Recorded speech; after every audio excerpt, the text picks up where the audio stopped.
मैंने अपने नौकर से रिश्ता बनाया और लोगों को ये पच नहीं पाया। कोई बोला शर्म करो, कोई बोला पागल हो गई।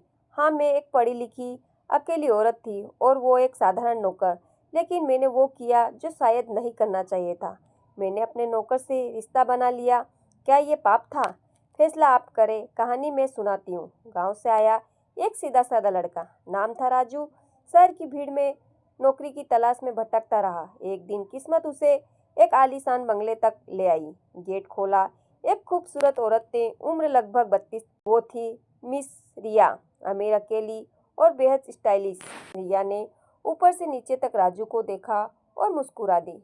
क्या काम आता है? रिया की आवाज़ में ठहराव था। जो आप कहें मैडम, वही कर लूँगा। राजू ने नजरें झुका ली।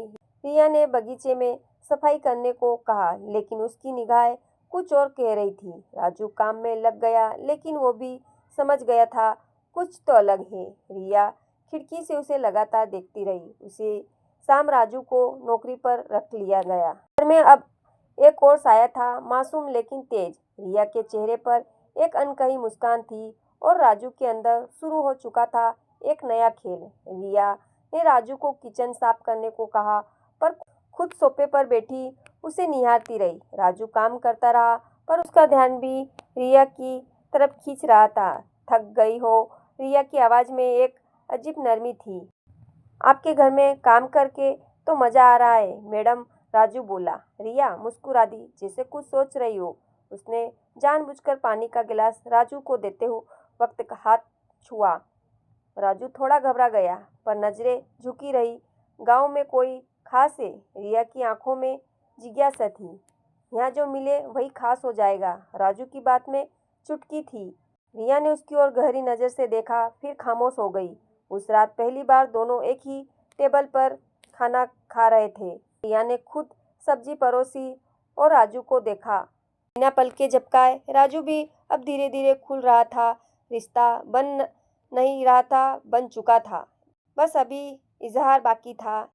एक रात बिजली चली गई और घर अंधेरे में डूब गया। रिया डर के मारे सीढ़ियों से नीचे भागी, सीधा राजू के कमरे में। राजू ने मोबाइल की रोशनी से रास्ता दिखाया।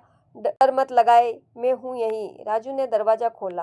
रिया कांपती हुई बोली, बचपन से अंधेरे से डर लगता है। राजू ने एक कुर्सी आगे बढ़ाई। यहाँ बैठिए, मैं मोमबत्ती लगाता हूँ। रिया बैठी रही, पर उसकी नज़रें राजू का पीछा करती रही। मोमबत्ती की रोशनी में दोनों का चेहरा और भी पास आ गया। उसने पूछा, तुम्हें डर नहीं लगता? राजू ने मुस्कुराते हुए कहा, जब आप साथ हो तो किस बात का डर?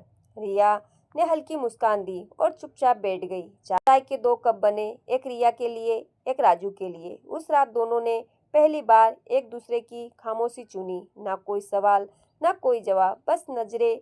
रात बीत गई, लेकिन कुछ बदल चुका था। अब रिया छोटे छोटे बहानों से राजू को बुलाने लगी। कभी पर्दा ठीक करना, कभी दीवार पर तस्वीर लगवाना। राजू भी अब बिना झिझक के उसके कमरे में आ जाता। कभी कभी उनके हाथ टकरा जाते, दोनों चुप रह जाते।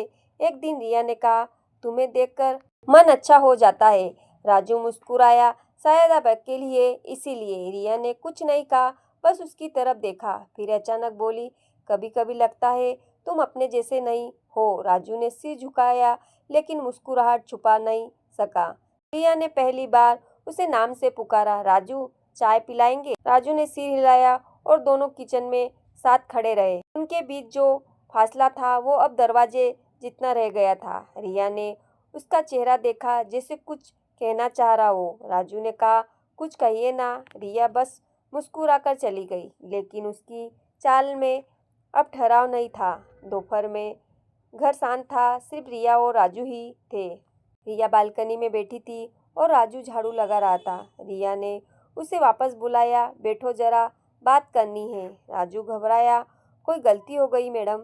नहीं, बस कुछ मन की बात करनी है। रिया ने धीमे से कहा, तुम्हें मेरे घर में रहकर कैसा लगता है? बहुत अच्छा, पर आप बहुत अकेली लगती हो। रिया ने कुछ पल चुप रहकर कहा, तुम्हारी बातें दिल को छू जाती है। राजू अब नजरें नहीं चुराता, खुलकर देखता। रिया ने उसकी तरफ झुकते हुए कहा, क्या तुम मुझे समझते हो? राजू ने कहा, आप जो कहे वही समझ लेता हूँ। रिया की आंखें थोड़ी भीगी सी थी, फिर उसने धीरे से कहा, कभी कभी दिल चाहता है कोई सिर्फ मुझे समझे। राजू कुछ नहीं बोला, बस हाथ आगे बढ़ा दिया। वो हाथ थाम लिया गया, बिना कुछ कहे, बिना किसी वादा किए।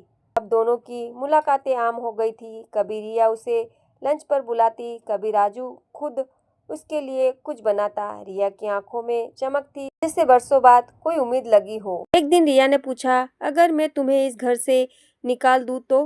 राजू ने हंसते हुए कहा, आपके दिल से मत निकालिएगा, घर से चले जाऊंगा। रिया को जिसे जवाब का इंतजार था वो मुस्कुरा दी। उसने राजू के बालों में हाथ फेरते हुए कहा, तुम अब सिर्फ नौकर नहीं हो। राजू बोला, आप अब सिर्फ मालकिन नहीं रही। दोनों हंसते, लेकिन उस हंसी में बहुत कुछ छिपा था। रिया के कमरे में अब राजू का आना जाना आम था। कभी किताब पकड़ता, कभी तकिया ठीक करता, लेकिन अब हर चीज में एक एहसास जुड़ गया। रिया कहती थी, तुम मुझे सुकून देते हो। राजू कहता, आप मुझे अपनापन। और इसी तरह उनके रिश्ते में एक नई अनकही गहराई पकड़ ली। एक दिन रिया की एक सहेली घर आई। उसने राजू को देखकर सवालिया नजरों से रिया को देखा। रिया ने नजरें चुराई, लेकिन उसका चेहरा अब कुछ कह गया। सहेली ने जाते वक्त सिर्फ इतना कहा, दिखाई सब दे रहा है। रिया थोड़ी असहज हो गई और उस रात चुप रही। राजू ने पूछा, सब ठीक है ना? रिया बोली, लोग क्या सोचेंगे? राजू ने जवाब दिया, लोगों की सोच हमारे बीच नहीं हो सकती। रिया ने पहली बार रोते हुए कहा, मैं डरती हूँ खाने से, तिरस्कार से। राजू ने उसका हाथ पकड़कर कहा, जब मैं हूँ तो डर किस बात का? रिया ने सर झुकाकर उसकी हथेली थामी। उस रात उन्होंने किसी दीवार को नहीं देखा, बस एक दूसरे को। रिया ने महसूस किया कि जो रिश्ता बना है वो दिखावा जरूर है, लेकिन सच्चा है। राजू के चेहरे पर सिर्फ भरोसा था और रिया की आंखों में अपनापन। शायद अब दोनों को तय कर लिया था, दुनिया चाहे जो कहे वो साथ रहेंगे। रिया के रिश्तेदार कुछ दिनों के लिए आने वाले थे। उसने राजू को कहा, कुछ दिनों तक खुद को सिर्फ नौकर ही समझना। राजू चुपचाप हंसा, आप जो कहे वैसा ही करूंगा। रिया ने गंभीर होकर कहा, ये मजाक नहीं है, सबकी नजरें तेज होती है। राजू ने पहली बार रिया को डरा हुआ देखा। जब रिश्तेदार आए तो राजू सच में सिर्फ नौकर ही बन गया, लेकिन उसकी आंखें हमेशा रिया की तरफ देखती रही। रिया भी नजरें चुरा कर मुस्कुरा देती, पर कुछ कहती नहीं। रात को रिया अकेली बालकनी में बैठी थी। राजू ने बिना कुछ कहे चुपचाप एक कप चाय रखा। रिया ने उसकी तरफ देखा और धीमे से कहा, मुझे तुम्हारी आदत हो गई है। राजू ने कहा, आदतें नहीं, आप ही हो गई हो। रिया की आंखें भर आई, लेकिन आवाज में सिर्फ सुकून था। उन्होंने एक दूसरे को छुआ नहीं उस रात, लेकिन एहसास ने दोनों को पूरी तरह बांध लिया। रिया के रिश्तेदार अब शक करने लगे थे। राजू का रहन सहन, उसकी बातें, सब उन्हें खटकने लगी। एक दिन एक चचेरे भाई ने रिया से कहा, इस नौकर से दूरी बना लो। रिया चौकी पर बोली कुछ नहीं। एक रात उसने राजू से कहा, तुम 2 दिन के लिए बाहर चले जाओ। राजू शांत था, लेकिन उसकी आंखों में दर्द था। ठीक है मैडम, आप जैसा कहे। रिया ने उसे रोका नहीं, पर जाते वक्त दरवाजे पर ठहर गई। ख्याल रखना, उसकी आवाज में बहुत कुछ छुपा था। राजू बिना मुड़े चला गया, पर पीछे उसकी परछाई बहुत कुछ कहती रही। रिया रात भर जागती रही। बिना राजू के वो घर अधूरा लगने लगा। दूसरे दिन रिश्तेदार चले गए। रिया अकेली कमरे में बैठी थी और सिर्फ राजू की मौजूदगी महसूस कर रही थी। जिसे लोग नौकर समझते हैं, वो उसके दिल का मालिक बन चुका था। अब उसे उसका इंतजार था, जैसे सांसों को हवा का।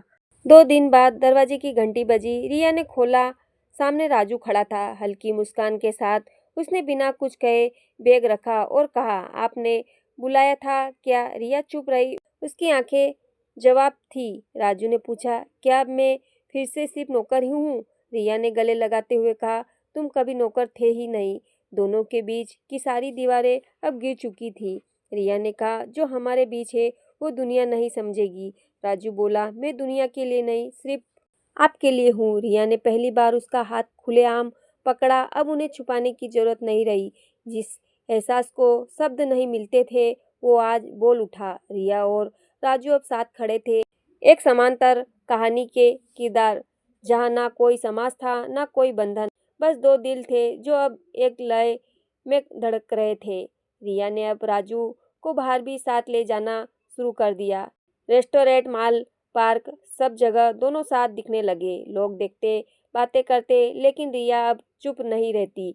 हाँ, ये मेरा अपना है, वो हर जगह कह देती। राजू भी अब खुद को सिर्फ एक नौकर नहीं मानता था। उसकी चाल में आत्मविश्वास था और नज़रों में सम्मान। रिया के दोस्तों को हैरानी होती, लेकिन रिया बेफिक्र थी। कभी कभी असली रिश्ता वही बनता है जहाँ हम सोचते नहीं। रिया की जिंदगी में पहली बार सच्चा अपनापन आया था। राजू भी अब खुद को उसकी जिंदगी का हिस्सा मानने लगा था। अब वे साथ बैठकर भविष्य की बातें करते थे। अगर कभी शादी हो तो, राजू ने पूछा। रिया ने उसकी तरफ देखा और कहा, फिर मैं पूरी तुम्हारी हो जाऊंगी। इस एक वाक्य ने दोनों के बीच अनकहे वादे को पक्का कर दिया। अब वो सिर्फ नौकर मालकिन नहीं थे, एक दूसरे के हमसफर थे। रिया के पिताजी को जब इस रिश्ते की खबर मिली, वो हैरान रह गए। उन्होंने रिया को बुलाकर कहा, इतनी बड़ी लड़की हो गई और सोच इतनी छोटी। रिया ने जवाब दिया, बड़ा सोच वही है जो इंसान को इंसान समझे। पिता ने धमकाया, अगर इस लड़के से रिश्ता रखा तो घर से बाहर कर देंगे। रिया ने मुस्कुराकर कहा, मैंने घर नहीं रिश्ता चुना है। राजू को जब यह बात पता चली, वो परेशान हुआ। मैं आपकी वजह से आपके परिवार से नहीं लड़ सकता। रिया ने उसका हाथ पकड़ा, तुम्हें सिर्फ मुझे संभालना है, बाकी मैं संभाल लूंगी। पिता ने नाता तोड़ दिया, लेकिन रिया ने झुकना नहीं सीखा। राजू अब नौकरी नहीं करता था, वो अब रिया का साथी बन चुका था। दोनों ने छोटा सा घर लिया और नई जिंदगी की शुरुआत की। रिया कहती, मुझे ना धन चाहिए ना नाम, बस तू चाहिए। राजू हंसते हुए कहता, तेरे लिए तो मैं फिर से नौकर भी बन जाऊं। उनकी हंसी में अब कोई डर नहीं था, क्योंकि उनका रिश्ता अब मजबूत नींव पर खड़ा था। अब रिया और राजू ने एक छोटा बिजनेस शुरू किया। घर के पास एक टी स्टॉल नाम रखा। हम दो। रिया ने पहली बार काम करने की आदत डाली। राजू उसे सिखाता और रिया उसे प्यार से डांटती। अब दोनों मिलकर कमाते, खाते और सपने बुनते। कभी झगड़ा होता, कभी मनाना, लेकिन अब एक दूसरे के बिना अधूरे लगते। रिया कहती, तू अब मेरा साया है। राजू कहता, और तू मेरी सांस। रोज शाम को दोनों स्टॉल बनकर चाय पीते। लोग उन्हें देखकर मुस्कुराते। एक अलग ही जोड़ी थी, न ज्यादा स्टाइल, न दिखावा, न बस सच्चाई। रिया कहती, अब समझ आया असली अमीर क्या है। राजू कहता, तू साथ है तो हर दिन अमीर लगता है। जिंदगी अब सादा थी पर सुकून भरी। कई महीने बाद रिया के पिता बीमार हो गए। डॉक्टर ने कहा, देखभाल जरूरी है। रिया दौड़ी चली गई और साथ में राजू भी। पिता ने देखा तो चुप रहे, न नाराजगी न अपनापन। राजू ने चुपचाप सेवा शुरू की, दवा खाना, सफाई, सब। धीरे धीरे पिता की आंखों में बदलाव आने लगा। ये लड़का तो वाकई दिल से करता है सब कुछ। एक रात उन्होंने रिया से कहा, शायद मैं गलत था। रिया मुस्कुराई और पिता ने राजू को पास बुलाया। क्या तुम मेरी बेटी का ख्याल रख सकोगे जिंदगी भर? राजू ने झुककर कहा, मरते दम तक। पिता की आंखों में आंसू थे और दिल में सुकून। अब कोई दीवार नहीं रही, सिर्फ एक घर था जिसमें प्यार था। रिया ने अपने पापा का हाथ थामा और राजू का भी। तीनों अब एक परिवार बन चुके थे। रिया और राजू ने सादे तरीके से शादी कर ली। ना बैंड ना बारात, बस कुछ अपने और बहुत सा प्यार।